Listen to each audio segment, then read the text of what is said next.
तो आज हम स्टार्ट करते हैं एक नई टॉपिक के साथ जो है हमारा मॉलिक्यूलर बेसिस ऑफ इनहेरिटेंस। अगर सिंपल भाषा में कहूँ तो हम अपने जेनेटिक मटेरियल के बारे में पढ़ने वाले हैं। जेनेटिक मटेरियल का जो स्ट्रक्चर है यानी कि जो हमारा डीएनए है उसका जो स्ट्रक्चर है, कैसे वो कैरेक्टर को एक जनरेशन से दूसरी जनरेशन में हम इनहेरिट करते हैं या ट्रांसफ़र करते हैं। आरएनए का क्या फंक्शनिंग है, डीएनए रेप्लिकेशन क्या है, डीएनए फिंगरप्रिंटिंग क्या है, ठीक है। ये सारे जो प्रोसेस हैं या ये जितनी भी सारी टर्मिनोलॉजी हैं हम यहाँ पे इस चैप्टर में कवर करते हुए चलेंगे, ठीक है। देखिए सबसे पहले हम टॉपिक लेते हैं न्यूक्लिक एसिड्स। न्यूक्लिक एसिड्स, देखो अगर हम डीएनए और आरएनए की बात करते हैं तो दोनों ही हमारे एग्जाम्पल हो सकते हैं न्यूक्लिक एसिड के, ठीक है। देखो अगर हम डीएनए का फुल फॉर्म देखें, D oxy ribo nucleic acid,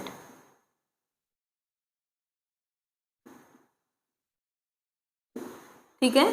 then RNA का अगर हम फुल फॉर्म देखें, राइबो न्यूक्लिक एसिड। दोनों के नाम के पीछे एक कॉमन सी चीज हमको दिख रही है जो है हमारा न्यूक्लिक एसिड, ठीक है। तो न्यूक्लिक एसिड के अगर हम एग्जांपल की बात करें तो डीएनए भी न्यूक्लिक एसिड है, आरएनए भी हमारा न्यूक्लिक एसिड है, ठीक है। अब देखो ये जो न्यूक्लिक एसिड है इसकी डिस्कवरी हमारी 1869 में हुई थी।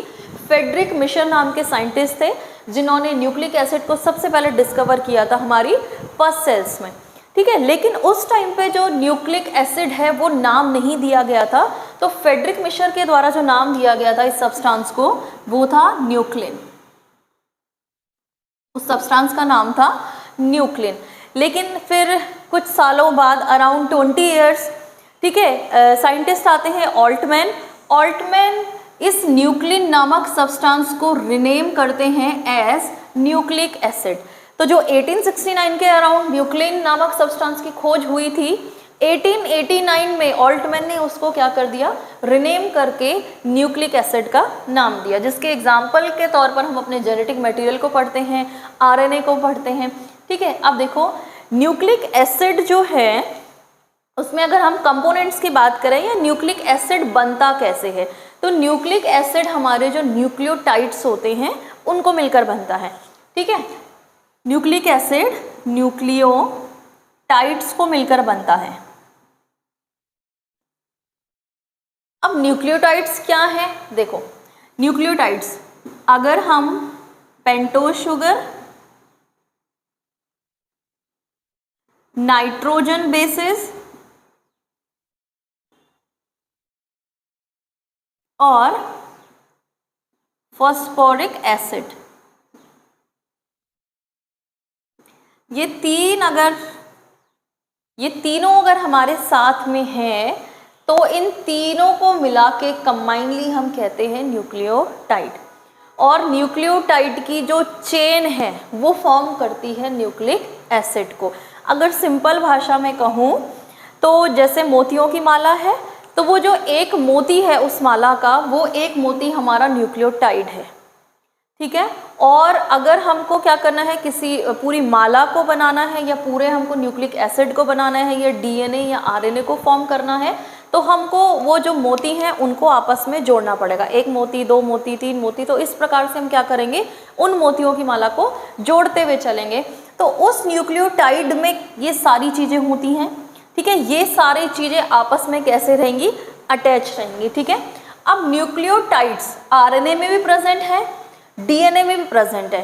तो अगर दोनों चीज़ें सिमिलर हैं तो दोनों में डिफरेंस क्या है, इसका मतलब कहीं ना कहीं इन दोनों में ये हमने न्यूक्लियोटाइड्स लिखे हैं, इनके डीएनए और आरएनए में यहाँ कहीं डिफरेंस हमको देखने को मिलेगा, ठीक है। अगर हम पेंटोज शुगर को लेकर चलें, पेंटोज शुगर मतलब ऐसी शुगर जिसमें हमारे 5 कार्बन होते हैं, ठीक है। Carbon number 1, carbon number 2, carbon number 3, carbon number 4 and इस 4 से एक आम के रूप में निकलेगा कार्बन नंबर 5।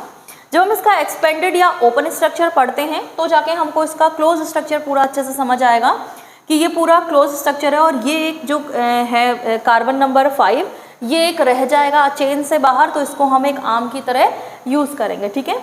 देन देखिए यहाँ पे H और OH, इधर H और इधर OH, इधर H OH, इधर CH2OH, इस तरीके से ये स्ट्रक्चर है। तो जो ये पेंटोज शुगर है या जो ये राइबोज शुगर है ये आरएनए का है, ठीक है। HOH second position, third position, fifth और फोर्थ पोजीशन में भी हमारे H और OH हमको देखने को मिलते हैं, ठीक है।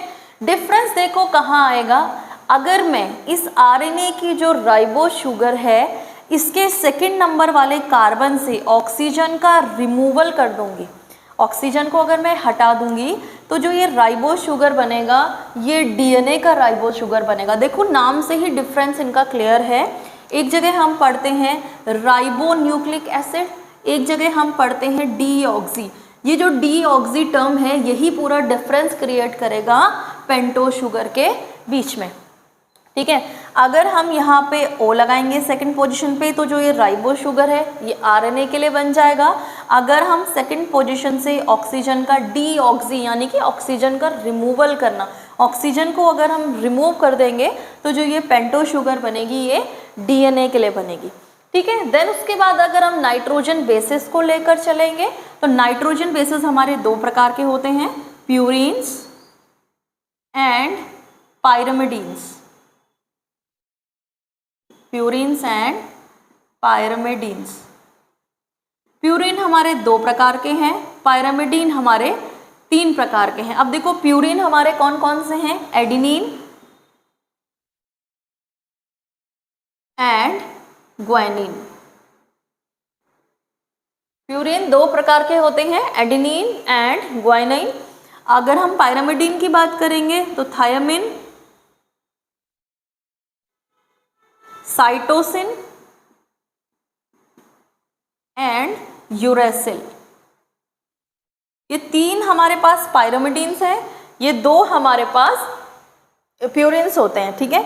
अब अगर हम न्यूक्लिक एसिड की बात करेंगे तो हर न्यूक्लिक एसिड के अंदर 2 पायरिमिडीन और 2 प्यूरिन होते हैं, ठीक है। इसका मतलब जो हमारा प्यूरिन का कंसेप्ट है तो वो तो एकदम इजी रहेगा कि एडेनिन और ग्वानिन हमारे डीएनए और आरएनए दोनों जगह प्रेजेंट रहेंगे, लेकिन पायरिमिडीन में हमको थोड़ा बहुत याद करने के लिए होगा, ठीक है। देखो अगर हम डीएनए की बात करेंगे तो डीएनए में हमारा थायमीन और साइटोसिन प्रेजेंट रहेगा, ठीक है। डीएनए में हमारा थायमीन और साइटोसिन प्रेजेंट रहेगा एज पायरिमिडीन, ये दोनों डीएनए में रहेंगे। लेकिन अगर हम साइटोसिन और यूरेसिल की बात करेंगे तो ये नाइट्रोजन बेस हमारे आरएनए में प्रेजेंट रहते हैं। तो डिफरेंस क्लियर हो गया पेंटोज शुगर के बेसिस पे, क्योंकि पेंटोज शुगर जब हमने बनाया तो सेकंड जो नंबर का कार्बन एटम है उससे अगर हम एक ऑक्सीजन का रिमूवल कर देंगे तो वो डीऑक्सी राइबो न्यूक्लिक एसिड यानी कि वो डीएनए का राइबो शुगर बन जाएगा। अगर नाइट्रोजन बेसिस के बिहाफ पे हम डिफरेंस देखें तो प्यूरिन दोनों में कॉमन रहेंगे, एडेनिन और ग्वानिन दोनों आरएनए और डीएनए दोनों जगह प्रेजेंट रहेंगे। लेकिन पायरिमिडीन में अगर हम देखेंगे तो पायरिमिडीन, थायमीन और साइटोसिन जो है वो डीएनए में प्रेजेंट रहेंगे और जो हमारे साइटोसिन और यूरेसिल हैं वो हमारे आरएनए के अंदर प्रेजेंट रहेंगे, ठीक है। थर्ड जो हमारा फॉस्फोरिक एसिड है H3PO4, सिंपल हम क्या करेंगे, जो हमारा फॉस्फेट है इसके चारों ओर क्या करेंगे हम, PO4 है तो ऑक्सीजन को चारों जगह ऑक्सीजन और 3H और इसकी वैलेंसी पूरी करने के लिए ऑक्सीजन पे डबल बॉन्ड। तो ये जो स्ट्रक्चर है हमारा किसका है, फॉस्फोरिक एसिड का। फॉस्फोरिक एसिड हमारा एक यहाँ पे इनऑर्गेनिक सब्सटेंस है, इनऑर्गेनिक सब्सटेंस। इतनी चीज क्लियर है, ठीक है।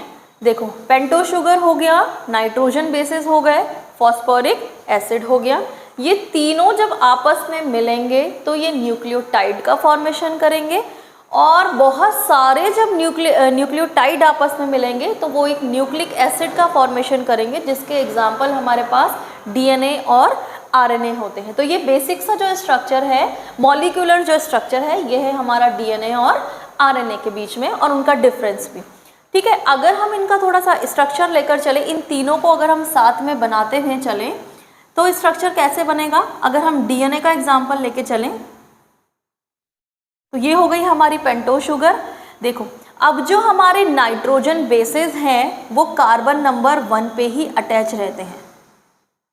नाइट्रोजन बेस कहाँ अटैच रहेंगे, जो कार्बन नंबर 1 है, और जब ये अटैच होंगे तो यहाँ पे जो बॉन्ड बनेगा उसको हम बोलेंगे ग्लाइकोसिडिक बॉन्ड।